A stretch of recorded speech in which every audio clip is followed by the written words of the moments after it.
오전 7시에 한빛 지원은 조용하였습니다.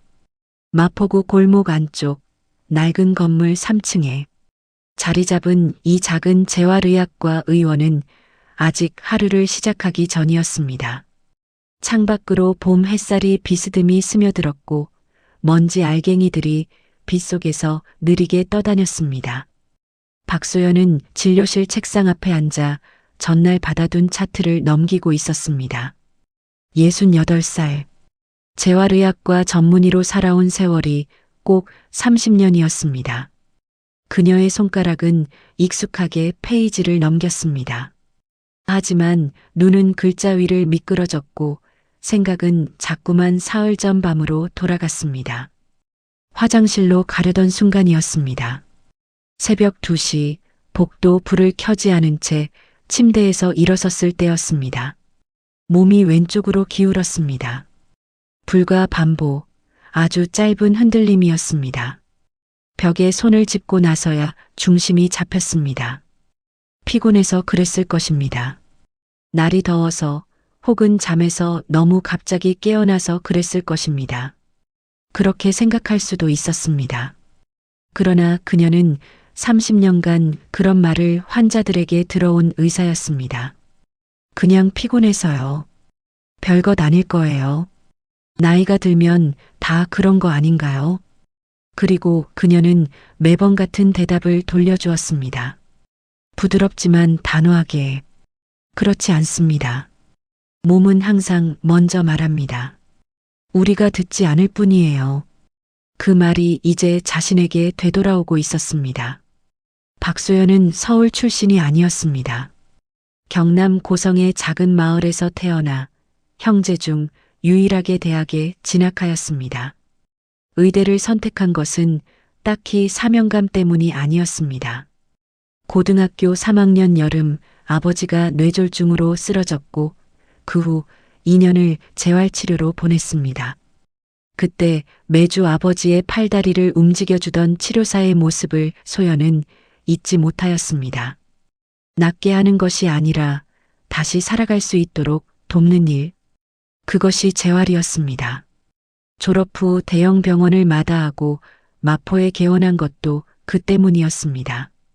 화려한 장비보다 손끝의 감각을, 진단명보다 환자의 하루를 더 중요하게 여겼습니다. 결혼은 43세 했고 60에 남편을 먼저 보냈습니다. 자식은 없었습니다. 그래도 외롭다고 생각한 적은 거의 없었습니다. 환자들이 있었고 의원이 있었습니다. 그것이 그녀의 삶이었습니다. 오전 9시 첫 번째 환자가 들어왔습니다. 김영자 씨 72살. 3달 전부터 계단을 오를 때 오른 무릎이 꺾인다고 호소해 온 분이었습니다. 오늘은 균형 감각 검사를 진행하는 날이었습니다. 자, 눈 감고 두 발 모아 서보세요. 그대로 10초만요. 영자 씨는 두 손을 살며시 양옆으로 벌리고 눈을 감았습니다. 처음 3초는 괜찮았습니다. 네 번째 초에 오른발이 조금 밀렸고 6번째 초에 몸 전체가 앞으로 기울었습니다. 소연이 얼른 팔을 내밀어 바쳤습니다. 괜찮아요. 천천히요.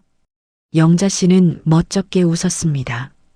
에이, 이렇게까지 못하나 싶어서요. 나이 탓이지요, 뭐. 소연은 메모를 적으며 고개를 끄덕였습니다. 그런데 그 순간 이상한 것을 느꼈습니다. 자신의 오른쪽 허벅지가 아주 미세하게 떨리고 있었습니다. 몸이 무거운 것도 아니고 오래 서 있었던 것도 아니었습니다. 그냥 떨렸습니다. 소연은 아무 내색도 하지 않았습니다. 다음 지시를 이어갔고 영자 씨의 차트에 수치를 기록하였습니다. 진료실 문이 닫히고 나서야 천천히 의자에 앉았습니다. 점심시간 복도에서 젊은 물리치료사 정우가 도시락을 들고 지나쳤습니다. 26살 입사한 지 2년이 된 청년이었습니다. 명랑하고 성실하였습니다. 선생님, 요즘 많이 걸으세요? 날이 좋으니까 점심에 한 바퀴 도셔도 좋을 것 같은데요. 그가 웃으며 말하였습니다. 선생님도 운동 조금 하셔야 합니다. 요즘은요. 농담처럼 던진 말이었습니다. 정우는 이미 걸어가고 있었고 소연도 그냥 웃어넘겼습니다.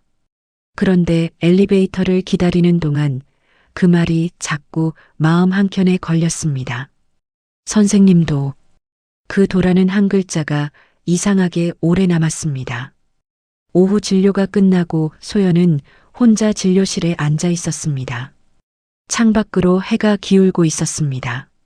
아침에 들어오던 햇살과 같은 창이었지만 빛의 색이 달랐습니다. 노을이 시작되는 빛이었습니다. 그녀는 오래전 레지던트 시절 지도 교수에게 들었던 말을 떠올렸습니다. 몸은 거짓말을 하지 않아. 우리가 보지 않으려 할 뿐이야. 소연은 천천히 오른손을 들어 무릎 위에 올려놓았습니다. 떨림은 이미 사라진 뒤였습니다. 아무 이상도 없는 것처럼 조용하였습니다. 그러나 그녀는 알고 있었습니다. 몸은 이미 말을 시작하였다는 것을, 그리고 이제 그 말을 듣지 않을 수가 없다는 것을. 창밖으로 마포의 저녁이 천천히 내려앉았습니다. 화요일 오전 김영자 씨가 다시 왔습니다. 진료실 문을 열고 들어오는 그녀의 걸음걸이를 소연은 자기도 모르게 눈으로 쫓았습니다. 왼발이 먼저 나가고 오른발이 따라붙는 리듬. 보폭이 조금 좁아졌습니다.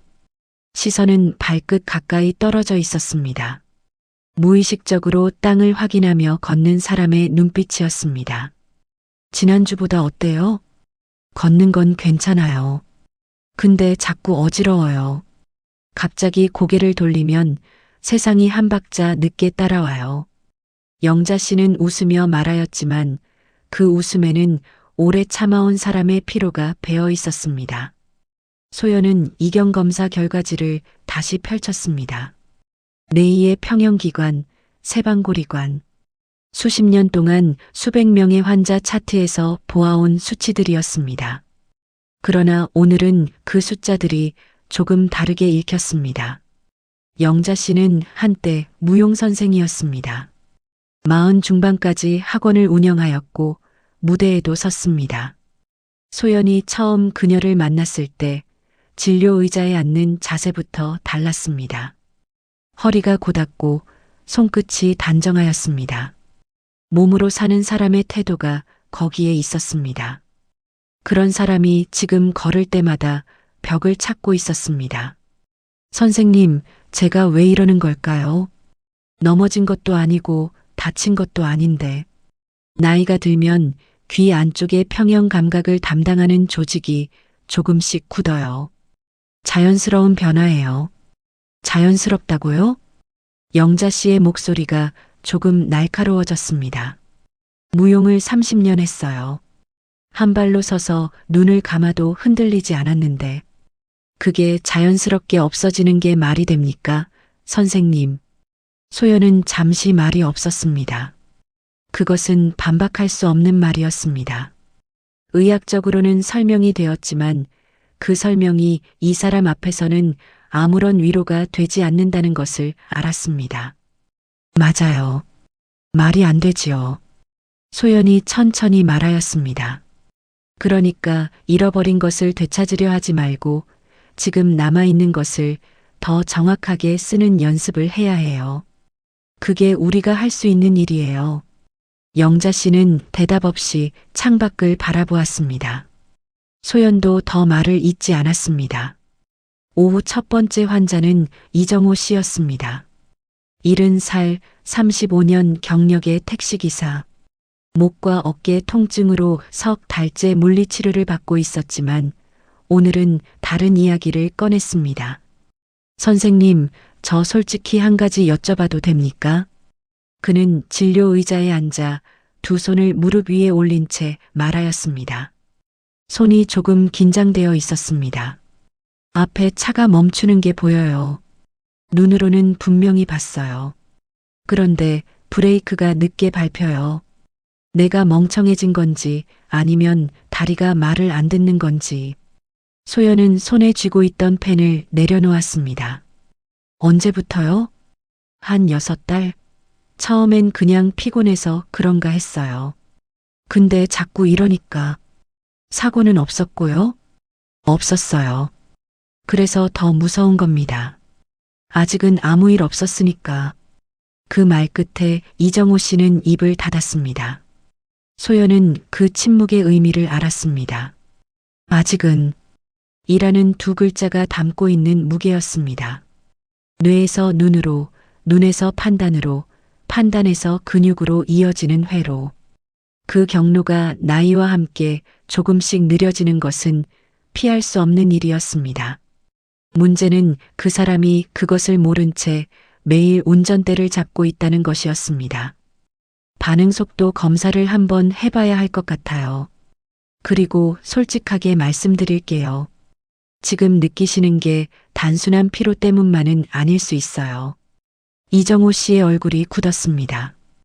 그럼 제가 운전을 못하게 된다는 겁니까? 그렇게 말하는 게 아니에요. 지금 당장 어떻다는 게 아니라 정확히 알아야 한다는 거예요. 모르는 게 더 위험해요. 그는 한동안 말이 없었습니다. 그리고 작게 한숨을 내쉬었습니다. 운전이 제 전부인데. 소연은 그 말에 무어라 답을 얹지 않았습니다. 답이 없는 말이 있다는 것을 그녀는 알고 있었습니다. 저녁 마지막 환자가 나간 뒤 소연은 진료실에 혼자 남았습니다. 책상 위에 오늘 본 환자들의 차트가 쌓여 있었습니다. 영자 씨, 이정호 씨, 그리고 그 사이 67명. 저마다 다른 이름, 다른 증상이었지만 오늘은 모두 같은 이야기를 하고 있는 것처럼 느껴졌습니다. 내 몸이 달라졌다. 예전 같지 않다. 근데 나는 아직 나다. 소연은 의자를 뒤로 젖히고 천장을 바라보았습니다. 의대를 다닐 때 노화는 교과서의 한 챕터였습니다. 세포의 분열이 느려지고 텔로미어가 짧아지고 장기의 효율이 떨어진다. 정확하고 냉정한 서술이었습니다. 그 챕터를 공부하면서 두려움을 느낀 적은 없었습니다. 먼 나라 이야기처럼 읽었습니다. 그런데 지금 그 챕터 안에 자신이 들어와 있었습니다. 사흘 전 밤의 흔들림. 오늘 오전 영자 씨를 받쳐주던 순간의 허벅지 떨림. 아직 남에게 말할 만한 증상이 아니었습니다. 검사를 받아야 할 만큼 심한 것도 아니었습니다. 하지만 소연은 알았습니다. 이런 것들이 어디로 이어지는지를. 노화는 질병이 아니다.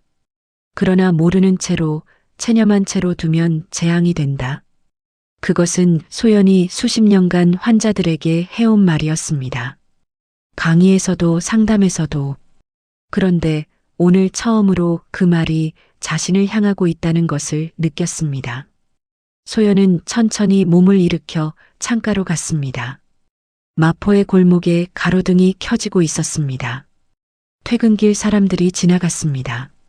저마다의 속도로 저마다의 무게를 지닌 채 자신도 검사를 받아야 할 것 같았습니다. 환자에게 권하는 방식 그대로. 모른다는 이유로 미루지 말고, 안다는 이유로 외면하지도 말고, 정확하게 지금. 그렇게 생각하면서도 발이 쉽게 움직이지 않았습니다. 진료실 불을 끄고 코트를 집어드는 동작은 평소와 다르지 않았습니다. 하지만 엘리베이터 버튼을 누르는 손끝이 오늘따라 조금 무거웠습니다. 계단 아래로 저녁 바람이 올라왔습니다. 소연은 그 바람 속에 잠깐 서 있었습니다. 그리고 천천히 걸음을 옮겼습니다. 자신의 몸을 만나러 가야 할 시간이었습니다. 검사 결과지는 A4 용지 2장이었습니다. 소연은 신경과 동료 의사 오현수에게 부탁하였습니다. 같은 병원 출신 20년 지기. 검사를 받으러 가는 날 아침 소연은 흰 가운을 벗고 평범한 회색 카디건을 입었습니다. 환자로 가는 것이었습니다. 결과는 사흘 뒤에 나왔습니다. 현수는 결과지를 건네며 말하였습니다. 소연아, 이건 병이 아니야. 근데 그냥 두면 안 되는 것들이야. 소연은 종이를 받아 천천히 읽었습니다. 전정 기능경도 저하, 하지 금반응 속도 저하. 이미 알고 있던 단어들이었습니다. 남의 차트에서 수백 번 읽어온 문장들이었습니다. 그런데 자기 이름 석자 옆에 찍힌 그 단어들은 알고 있다는 것이 아무 방패가 되지 못하였습니다. 알아. 소연은 짧게 말하고 결과지를 접었습니다. 현수가 잠시 망설이다가 말하였습니다. 너한테 뭘 조언하는 게 좀 웃기긴 한데. 괜찮아. 말해. 쉬어. 그리고 내가 환자한테 하는 거 있잖아. 그거 해. 소연은 대답하지 않았습니다. 창밖을 보았습니다. 신경과 병동복도로 햇살이 길게 들어오고 있었습니다. 한빛이원으로 돌아온 날 오후 소연은 물리치료실에 섰습니다. 이미 오래전부터 환자들에게 권해온 루틴이 있었습니다. 하루 10분, 3가지 동작. 복잡하지 않았습니다. 균형 감각을 되살리는 훈련이었습니다. 처음 이 루틴을 만들었을 때 소연은 그것이 얼마나 단순한지를 장점으로 설명하였습니다. 어렵지 않아요. 누구든 할 수 있어요. 그런데 막상 자신이 서보니 단순하다는 것이 전혀 다른 의미로 느껴졌습니다. 눈을 감고 한 발로 섰습니다. 3초, 4초, 5초의 오른발이 바닥을 찾았습니다. 소연은 잠시 서 있었습니다. 아무도 없는 물리치료실이었지만 얼굴이 조금 달아오르는 것 같았습니다. 다시 시도하였습니다. 이번엔 6초였습니다. 진전이라고 할 수 있는지 알 수 없었습니다. 그냥 6초였습니다. 이튿날 아침 김영자 씨의 루틴 점검이 있었습니다. 영자 씨는 3주 전부터 매일 혼자 연습하고 있다고 하였습니다. 처음엔 믿지 않았습니다. 루틴을 집에서 꾸준히 하는 환자는 생각보다 드물었습니다. 사람은 나아지고 싶다고 말하면서도 나아지기 위한 반복은 피하려 하였습니다. 그것도 노화의 일부였습니다. 그러나 영자 씨는 달랐습니다. 해보세요. 소연이 말하자 영자 씨는 물리치료실 중앙에 2발을 모으고 섰습니다. 숨을 한번 고르고 눈을 감았습니다. 왼발을 들었습니다. 소연은 조용히 숫자를 셌습니다. 10, 15, 20. 23에 영자 씨가 눈을 떴습니다. 스스로 멈춘 것이었습니다. 선생님, 제 다리가 다시 말을 걸어요. 소연은 차트에 숫자를 적으면서 잠깐 멈추었습니다. 말을 건다. 라는 표현이 이상하게 오래 머물렀습니다. 의학적으로 정확한 말은 아니었습니다.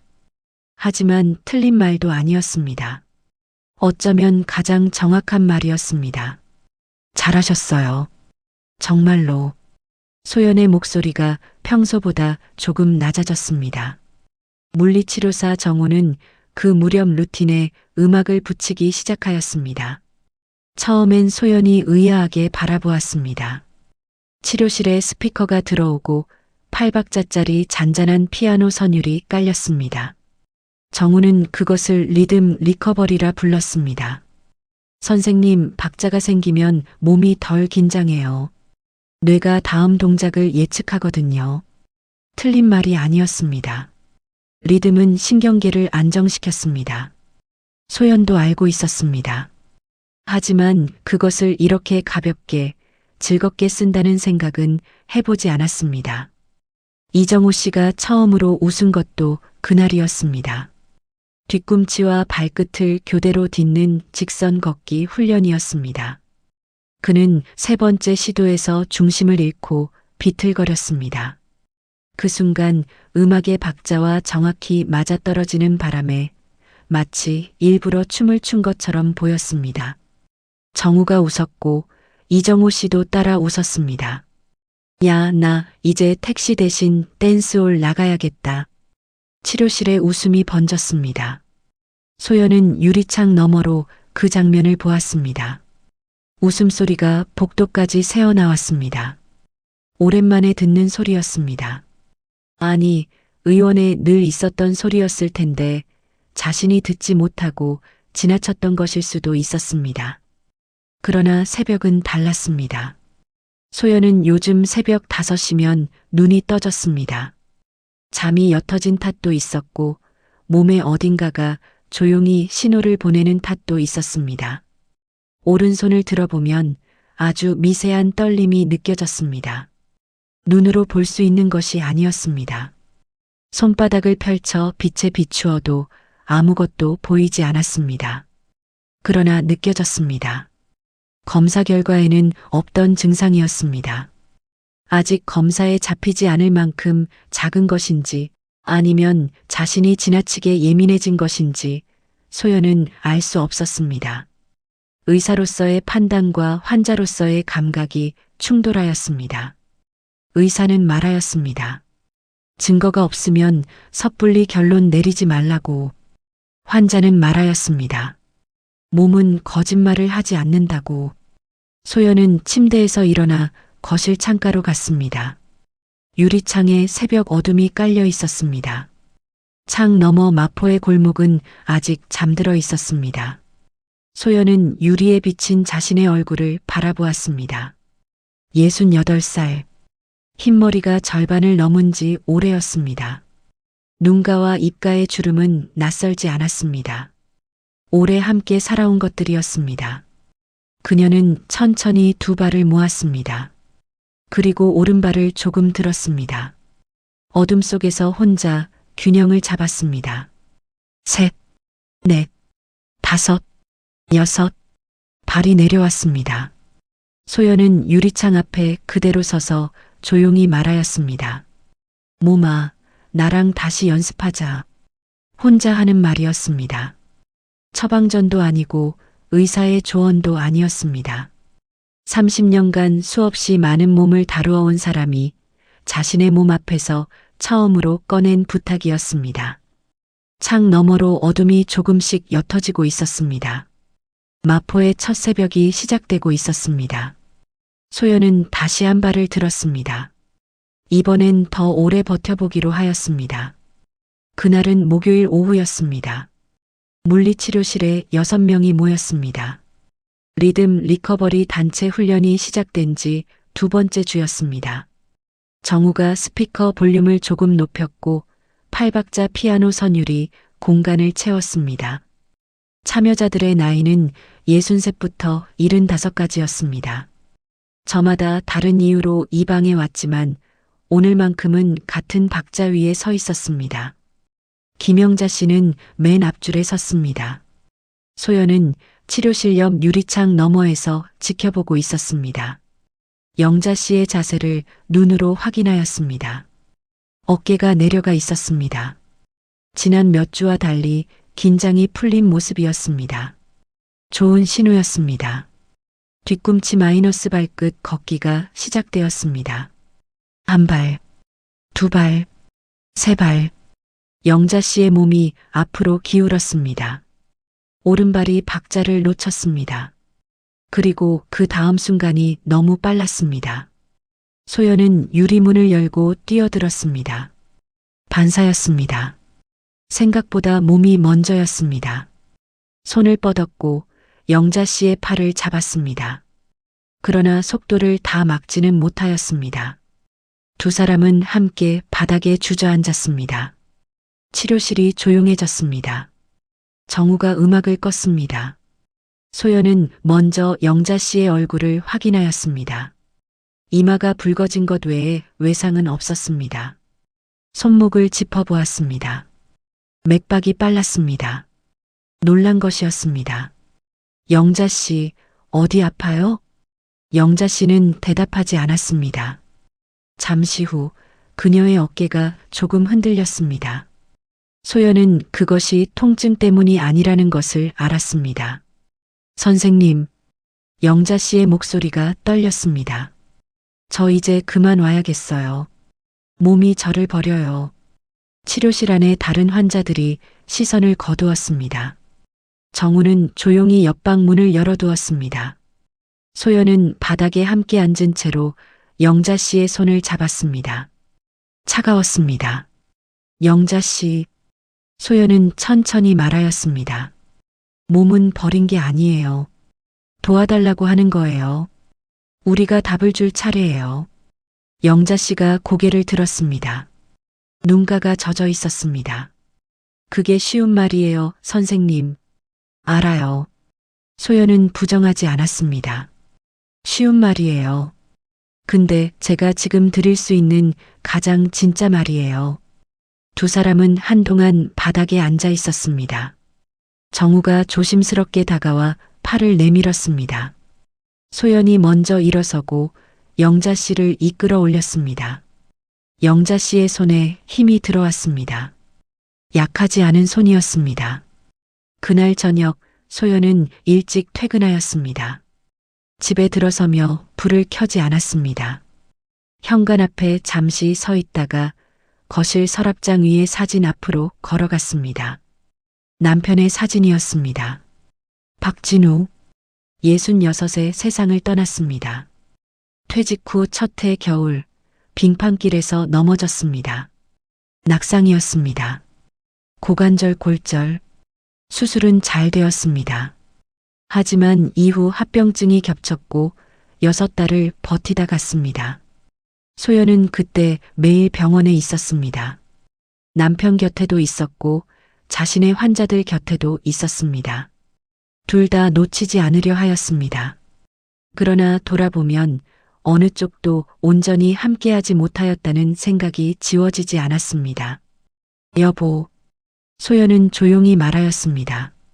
그때 당신을 더 도와줬다면 지금의 나도 달라졌을까? 사진 속 남편은 웃고 있었습니다. 설악산 어딘가에서 찍은 사진이었습니다.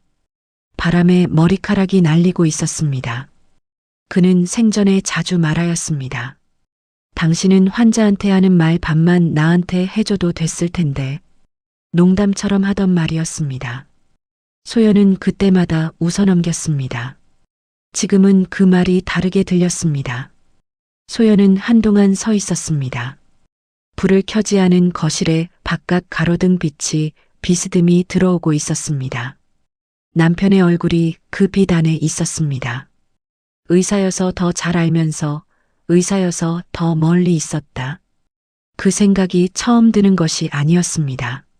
하지만 오늘은 유독 선명하였습니다. 이튿날 아침 소연은 평소보다 30분 일찍 의원에 나왔습니다. 진료 시작 전 혼자 물리치료실에 들어갔습니다. 스피커는 켜지 않았습니다. 조용한 채로 충분하였습니다. 소연은 중앙에 섰습니다. 두 발을 모으고 숨을 고르고 눈을 감았습니다. 오른발을 들었습니다. 하나, 둘, 셋, 넷, 다섯, 여섯, 일곱, 8배 발이 내려왔습니다. 처음 혼자 해보던 날보다 2박자가 늘었습니다. 대단한 숫자가 아니었습니다. 누군가에게 말할 만한 것도 아니었습니다. 그러나 소연은 그 2박자가 어디서 왔는지 알았습니다. 매일 새벽 창가에서 아무도 보지 않는 시간에 쌓인 것들이었습니다. 몸은 기억한다. 반복된 것을 저장한다. 그것이 재활의 원리였습니다. 30년간 환자들에게 설명해온 말이었습니다. 그 말이 지금 자신의 몸 안에서 조용히 증명되고 있었습니다. 오전 진료가 시작되기 직전 영자 씨에게서 문자가 왔습니다. 선생님, 어제는 제가 너무 약한 소리 했습니다. 내일 또 갈게요. 소연은 문자를 읽고 잠시 화면을 바라보았습니다. 그리고 짧게 답하였습니다. 기다릴게요. 진료실 문이 열렸습니다. 첫 번째 환자가 들어오는 소리가 났습니다. 소연은 가운을 여미고 의자에 앉았습니다. 오늘 하루가 시작되었습니다. 창밖으로 햇살이 들어오고 있었습니다. 아침의 빛이었습니다. 눈부시지 않고 조용히 스며드는 빛이었습니다. 소연은 그 빛을 잠깐 바라보았습니다. 어제 영자 씨의 손이 차가웠다는 것을, 그러나 약하지 않았다는 것을 떠올렸습니다. 자신의 손도 언젠가 그렇게 누군가에게 잡힐 수 있다는 것을, 잡아주는 사람이 되어온 세월만큼 이제는 잡히는 법도 배워야 한다는 것을, 그것이 두렵지 않았습니다. 아직은 아니었습니다. 하지만 언젠가는 괜찮을 것 같았습니다. 소연은 첫 번째 차트를 펼쳤습니다. 봄이 왔습니다. 한빛 지연 앞 골목의 플라타너스에 연한 잎이 돋았습니다. 마포의 봄은 언제나 이렇게 조용히 왔습니다. 어느 날 문득 바람의 온도가 달라져 있고 어느 날 문득 나무에 색이 생겨 있었습니다. 소연은 출근길에 그 나무를 올려다보았습니다. 겨울 내내 빈 가지였던 자리에 초록이 돌아와 있었습니다. 오래된 것들이 다시 시작되는 계절이었습니다. 김영자 씨가 달라진 것을 소연이 처음 알아챈 것은 2월 말이었습니다. 진료실에 들어오는 걸음이 달랐습니다. 보폭이 넓어졌고 시선이 앞을 향하고 있었습니다. 발끝이 바닥을 확인하지 않았습니다. 소연은 아무 말 없이 그 걸음을 눈으로 따라갔습니다. 요즘 어때요? 지난주부터 동네 문화센터에 다시 나갔어요. 영자 씨가 말하였습니다. 덤덤한 말투였지만 그 안에 오래 참아온 무언가가 풀린 것이 느껴졌습니다. 무용이요? 처음엔 구경만 했어요. 그냥 앉아서. 근데 강사가 젊은 사람인데 동작이 좀 틀렸어요. 제가 그냥 못 보겠더라고요. 소연은 웃었습니다. 그래서요? 일어나서 보여줬지요. 한 동작만요. 영자 씨의 입꼬리가 올라갔습니다. 소연은 그 표정이 처음 만났을 때의 그녀와 닮아 있다고 생각하였습니다. 허리가 곱고 손끝이 단정한 사람의 표정이었습니다. 이정호 씨는 3월 초에 왔습니다. 반응 속도 재검사를 위해 예약한 날이었습니다. 그는 대기실에서도 예전과 달리 두 손을 무릎 위에 얹지 않았습니다. 팔짱을 끼고 창밖을 보고 있었습니다. 조금 느슨한 자세였습니다. 검사 결과는 석 달 전보다 수치가 올라 있었습니다. 극적인 변화는 아니었습니다. 하지만 방향이 달랐습니다. 다시 운전하고 계시죠? 소연이 묻자 이정호 씨가 고개를 끄덕였습니다. 단거리만요. 아직은. 근데 이제 브레이크가 제 말을 들어요. 그는 말하고 나서 스스로 피식 웃었습니다. 제 말을 듣는다는 게 말이 됩니까? 이 나이에. 됩니다. 소연이 짧게 말하였습니다. 몸은 나이랑 상관없이 가르치는 대로 배워요. 늦을 뿐이지 못 배우는 게 아니에요. 이정호 씨는 잠시 그 말을 씹듯 있다가 천천히 고개를 끄덕였습니다. 정우가 행사 이야기를 꺼낸 것은 4월 첫째 주였습니다. 선생님, 병원 마당에서 작은 걷기 행사해도 될까요? 환자분들이랑 같이요. 소연은 처음엔 머뭇거렸습니다. 의원이 작았고 마당이라고 해도 주차 2대 들어가는 공간이 전부였습니다.